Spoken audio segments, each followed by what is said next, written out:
Do livro Caminho, Verdade e Vida, capítulo 28 de 180, Escritores, psicografado pelo médium Francisco Cândido Xavier, através do Espírito Emmanuel.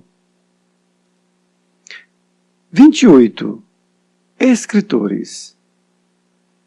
Guardai-vos dos escribas, que gostam de andar com vestes compridas. Jesus, anotado por Marcos, capítulo 12, versículo 38. As letras do mundo sempre estiveram cheias de escribas que gostam de andar com vestes compridas. Jesus referia-se não só aos intelectuais ambiciosos, mas também aos escritores excêntricos que, a pretexto de novidade, envenenam os espíritos com as suas concepções doentias, oriundas da excessiva preocupação de originalidade. É preciso fugir aos que matam a vida simples. O tóxico intelectual costuma arruinar numerosas existências. Há livros cuja função útil é de manter aceso o achote da vigilância nas almas de caráter solidificado, nos ideais mais nobres da vida.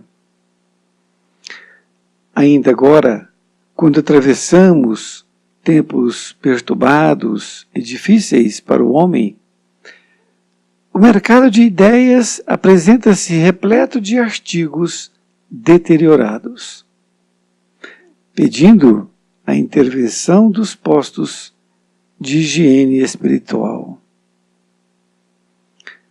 Podereis alimentar o corpo com substâncias apodrecidas?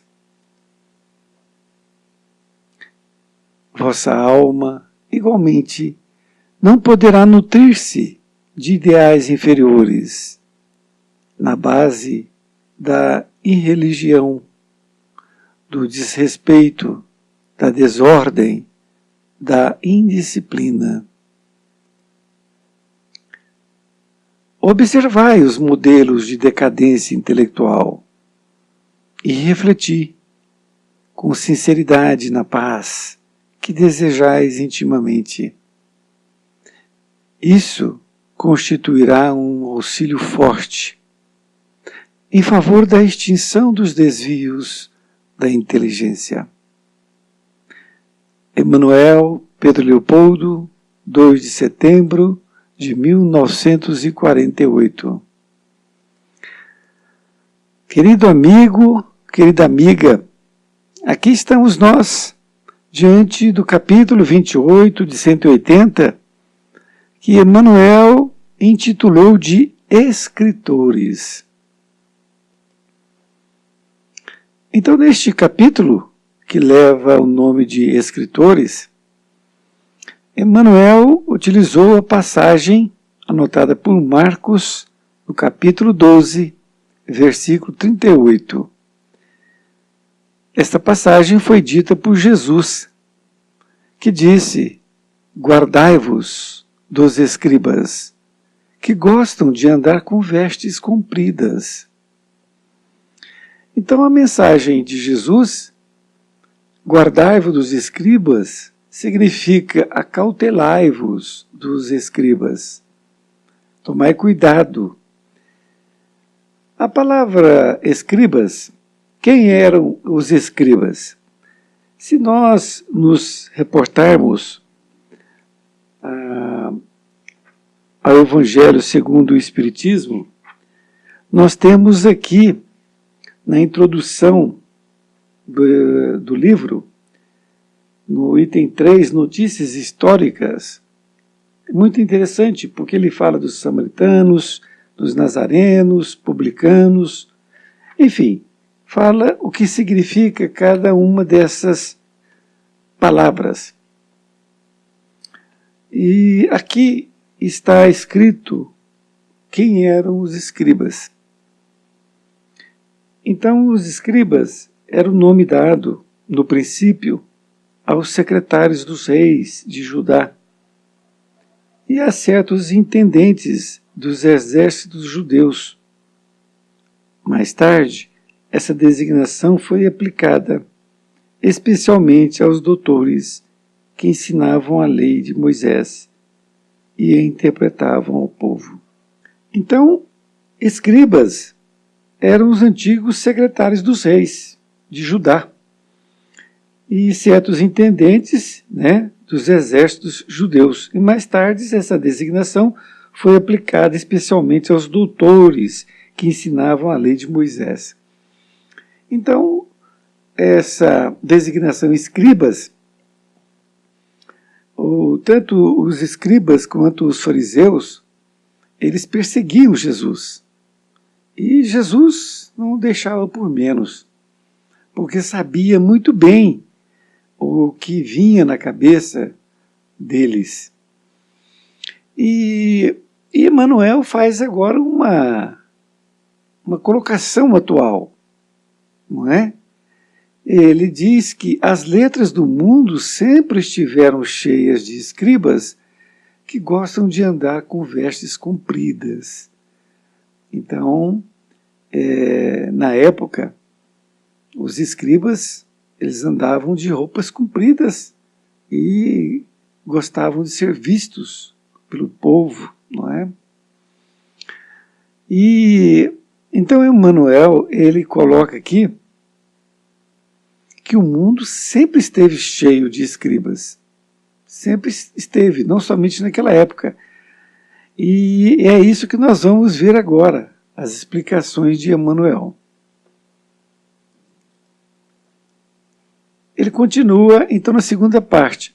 Jesus referia-se não só aos intelectuais ambiciosos, mas também aos escritores excêntricos, que, a pretexto de novidade, envenenam os espíritos com as suas concepções doentias, oriundas da excessiva preocupação de originalidade. Olha que coisa. Então, Emmanuel diz que Jesus ele se referia não somente aos intelectuais ambiciosos, mas também aos escritores excêntricos, que a pretexto de novidade envenenavam os espíritos, envenenam hoje ainda com suas concepções doentias, oriundas de excessiva preocupação de originalidade. Então, quando nós formos pegar um livro que alguém nos indique, por exemplo, ou quando nós vamos ver um filme, quando nós vamos ver uma novela, não é? É preciso nós sabermos se aquilo vai fazer bem para nós ou vai fazer mal. É exatamente isso que nós temos que perceber. Por quê? Porque o livro foi escrito. A novela foi escrita. E o filme também foi escrito. E cada um destas pessoas, cada um tem um objetivo. Então, se eles tiverem o objetivo de intelectuais ambiciosos, não é? Se eles também têm esse interesse de ser escritores excêntricos, não é? Com essa excessiva originalidade, nós temos que nos preocupar com eles. É o que diz, é preciso fugir aos que matam a vida simples. Porque essas colocações desses escritores excêntricos, né, e de intelectuais ambiciosos, eles matam a vida simples. Porque eles querem colocar coisas, muitas vezes, ou na maioria delas, que não tem nenhuma utilidade. Então são livros, por exemplo, livros que não têm uma ideia salutar. E aí cria-se uma coisa fantasiosa, não é? Fantasiosa. E cheia de coisas negativas, doentias, como ele diz. Concepções doentias, que envenenam os espíritos. E isso, a pessoa que fica buscando, inclusive, esse tipo de literatura, seja impressa, ou seja, numa novela, não é? Ou seja, no filme, o que vai extrair disso? Então, essa é a pergunta. Então, antes de você ler um livro, você lê ali a orelha do livro, né, que fala sobre ele. Da mesma forma, você pode ter uma sinopse do que vem a ser a novela, que quase sempre não tem valor nenhum, não é? E também você pode fazer isso com o filme, ler a sinopse, para ver se aquilo vai te interessar, para saber se aquilo não é o tóxico intelectual que costuma arruinar numerosas existências. É exatamente o que ele fala depois no final. É um tóxico. Você vai vendo aquilo, quando você vê, você está absorvendo aquilo como verdade. Então isso, não leia esse tipo de coisa. Nessa outra parte, eu me lembrei aqui agora de uma frase dita por uma pessoa muito íntima, que diz o seguinte: nós temos que sempre nos perguntar o que isto vai melhorar na minha vida. Porque se não vai melhorar na minha vida, eu não quero. Mas você tem que estar atento para perguntar para si mesmo. É isso. Então, nesta outra parte, diz: há livros cuja função útil é a de manter aceso o achote da vigilância nas almas, de caráter solidificado nos ideais mais nobres da vida. A palavra achote é tocha. Então, Emmanuel diz que há livros cuja função é de manter aceso a tocha da vigilância nas almas de caráter solidificado nos ideais mais nobres da vida.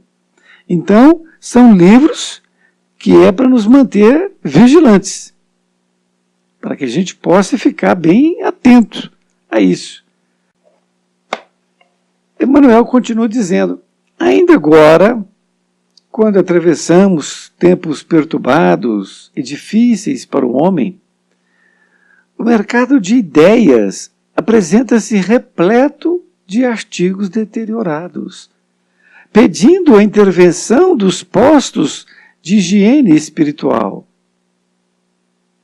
Olha que coisa interessante. Parece que o livro foi escrito hoje, né? Ele não foi escrito há anos. Parece que ele foi escrito hoje. Olha, veja, o que nós temos hoje no mercado, não é? Nós temos muita coisa que não vale nada. Não tem nenhum valor moral, intelectual, não tem. Não é? Por isso que ele nos adverte aqui, ó. Ainda agora, quando atravessamos tempos perturbados e difíceis para o homem, olha, se atravessava antes, nós continuamos até hoje. Por isso que ele diz: o mercado de ideias apresenta-se repleto de artigos deteriorados, pedindo a intervenção dos postos de higiene espiritual. Higiene espiritual é no sentido de nós mantermos atentos a isso. E ele faz a pergunta: podereis alimentar o corpo com substâncias apodrecidas? Claro que não, não é? Vejamos, vamos comer um peixe que está deteriorado. Você vai morrer, né? Porque a infecção intestinal é tamanha, não é assim? Então, estou dando um exemplo, não é? Agora, ele está fazendo uma comparação com o espírito. Então, se você, espírito, ingerir esses livros, essas novelas, não é? Esses filmes que têm artigos deteriorados, não é? Ideias que são malucas, não é? Ficção, é o que eles nomes que eles dão, né? Ficção científica, não sei o quê, mas ali só tem coisa que realmente não serve para nada. E aquela história. Vai fazer bem para mim? Vai. Se não vai, se abandona.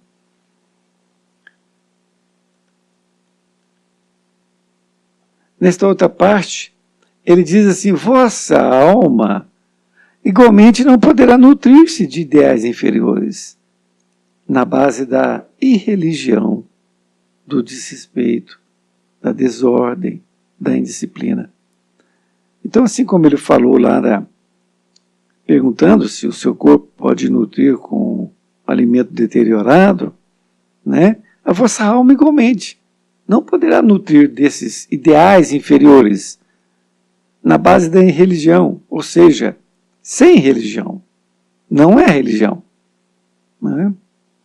Do desrespeito, da desordem, da indisciplina. Então, isso não, você não pode nutrir a sua alma com isso.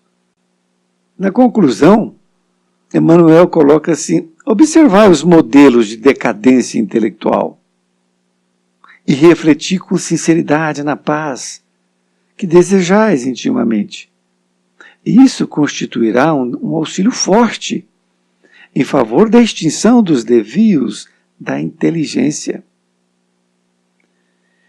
Então aqui, Emmanuel nos faz o alerta e o convite. Observar os modelos de decadência intelectual. Então, ele pode vir, como dizem as pessoas que trabalham com marketing, não é? Vamos embalar esse produto, não é? Um produto ruim, mas com embalagem bonita. Então, dessa forma, a gente vê muitos produtos, não é? Danosos, não é? Sejam eles um alimento, sejam eles um livro, não é? Que está mostrando a decadência intelectual. Por que decadência? Porque não aparece um escritor de valor. Se aparece, aparece um. E aparece 10, né? Para mostrar coisas inúteis. Então ele fala que observar os modelos de decadência intelectual. E você que vai refletir sobre isso e separar isso. E refletir com sinceridade, na paz, que desejais intimamente. Então você reflete sobre isso. O que você deseja, não é? Que é essa paz. Isso constituirá, um auxílio forte. Então vai constituir um auxílio forte para você. Quando você refletir. Porque se você pegar e ler isso, quando você vê, você já está com a mente deteriorada. Então, é um auxílio forte quando você faz isso. Em favor da extinção dos desvios da inteligência. Então você vai passar a perceber que aquilo é um desvio de inteligência da criatura, não é? Então você não entra nessa, porque ele pode ser muito chamativo. E essas criaturas, que aqui ele está dizendo desvios de inteligências, essa pessoa que escreve essas coisas, ele é inteligente, mas ele está escrevendo coisas que vão te prender, não é? E aí quando você vê, você está preso àquele tipo de literatura. Você deixou de ler uma coisa saudável, não é? E começa a enveredar por esse caminho um caminho péssimo, né? Que você não vai aprender nada. Foi muito bom para mim poder estudar essa lição juntamente com você, e espero encontrá-lo ou encontrá-la numa próxima oportunidade. Fique com Deus, um grande abraço.